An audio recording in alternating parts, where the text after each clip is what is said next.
The parable of the talent. In a small village nestled at the foot of a great mountain, there lived a wealthy landowner known for his shrewdness and generosity. This landowner possessed great wealth, vast fields, flourishing vineyards, and livestock beyond count. Although he was revered for his riches, he was also respected for the wisdom with which he managed his estate. One day, as he prepared to depart on a long journey, he called upon his 3 servants, Jacob, Sarah, and Benjamin, to assign them responsibilities in his absence. The landowner summoned them to a quiet chamber in his estate, where he would impart his trust. "I am about to journey to a distant land," he began, "and to each of you I will give a portion of my wealth, according to your ability to manage it. I expect you to invest wisely in my absence."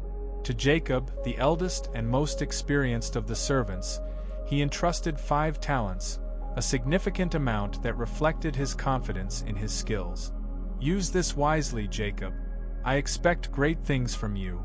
To Sarah, the second servant, he gave 2 talents, recognizing her potential and keen understanding of the market. "I have faith in your abilities, Sarah. Manage this well." Finally, to Benjamin, the youngest and least experienced, he entrusted 1 talent. Although this was a smaller sum, the landowner hoped to encourage him to grow in confidence and capability. "Benjamin, take this talent and do your best. I believe you will find your way." With those words, the landowner set off on his journey, leaving the servants to steward the wealth entrusted to them. The journey of investment. Time passed, and the servants set to work. Jacob, filled with ambition and confidence, sought opportunities to multiply his 5 talents. He ventured into trade, forging connections with merchants and exchanging goods that yielded great profit. With diligence and strategic thinking, he skillfully invested the money, watching it grow. Before long, Jacob had transformed his 5 talents into 10. Sarah, not to be outdone, assessed the markets diligently. Recognizing a growing demand for certain goods, she made calculated investments, ensuring the returns exceeded her expectations.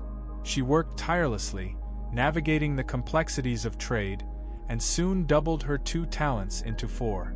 Benjamin, on the other hand, felt overwhelmed by the responsibility of his single talent. Fearful of making mistakes, he buried it in the earth, hoping to safeguard it until his master's return. "If I hide it well," Benjamin thought, "I will not lose it, and at least I can return what was given to me."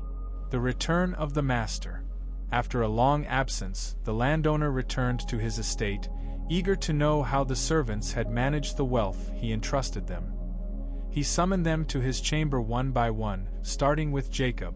"Jacob," he said, his eyes twinkling with expectation, "what have you done with the 5 talents I entrusted to you?" With pride swelling in his chest, Jacob replied, "Master, I have invested your talents wisely, and behold, I have gained 5 more talents." "Well done, good and faithful servant," the landowner praised him. "You have been faithful over a little. I will set you over much. Enter into the joy of your master." Next, the landowner turned to Sarah. "And you, Sarah, what did you do with the 2 talents I gave you?" With a smile, Sarah answered, "Master, I took your 2 talents and invested them wisely as well. Look, I have gained 2 more talents." "Excellent work, Sarah. You have shown great faithfulness. I will entrust you with more. Enter into the joy of your master." Finally, the landowner called for Benjamin, who stood nervously, clutching the earth from which he had unearthed the single talent. "Benjamin," the landowner inquired, "what became of the talent I entrusted to you?" Taking a deep breath, Benjamin replied, "Master, I knew you were a hard man, reaping where you did not sow and gathering where you scattered no seed. I feared losing your talent, and so I hid it in the earth. Here is your talent, safe and sound." The lesson of the master. The landowner's countenance darkened as he listened to Benjamin's explanation. "You wicked and slothful servant," he exclaimed. "You knew that I reap where I have not sown and gather where I have scattered no seed.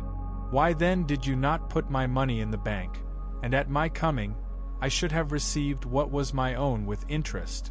In his anger, the landowner ordered, "Take the talent from him and give it to the one who has 10 talents. For to everyone who has, more will be given, and he will have an abundance. But from the one who has not, even what he has will be taken away." Then he added, "And cast the worthless servant into the outer darkness. In that place, there will be weeping and gnashing of teeth." A reflection on stewardship. The villagers, who observed the exchange from a distance, were stunned. Many whispered among themselves, considering the lessons imparted through the landowner's actions and words. They realized that the parable contained profound truths about life, investment, and the nature of trust. Jacob and Sarah rejoiced, having effectively utilized the gifts they were given. They understood that their success stemmed from not just their skills, but also their willingness to take risks and act boldly.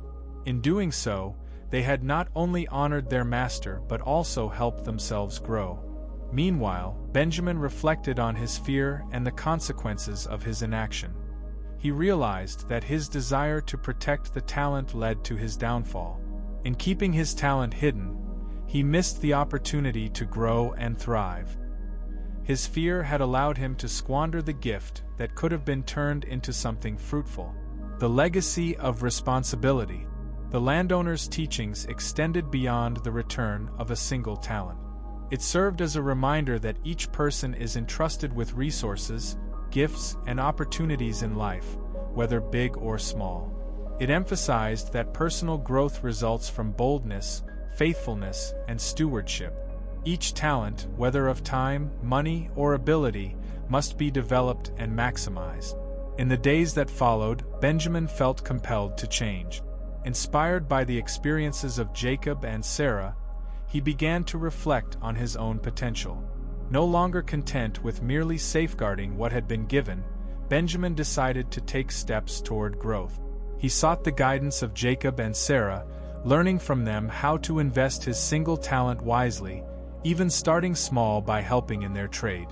As Benjamin embraced this new path, he discovered that investing in himself and his abilities opened doors he never thought possible. And as he grew, he found joy in sharing his progress with others, encouraging those who, like him, had once been fearful of stepping out.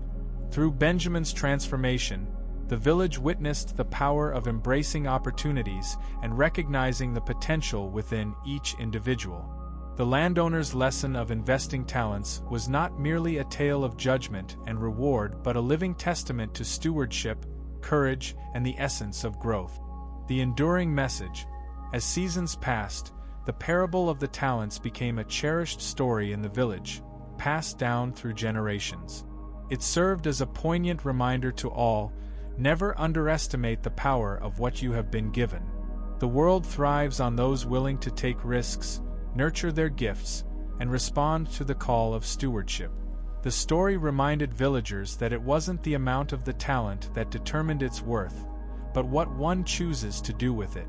For in the realm of life, it is faithfulness and bravery in the face of fear that lead to fulfillment and joy. And thus, the legacy of the talents flourished, teaching everyone the importance of recognizing their abilities and using them to create a more abundant life. The landowner's wisdom lived on, echoing through the hearts of all who heard the tale, a call to invest in one's gifts and enter into the joy of a life well lived.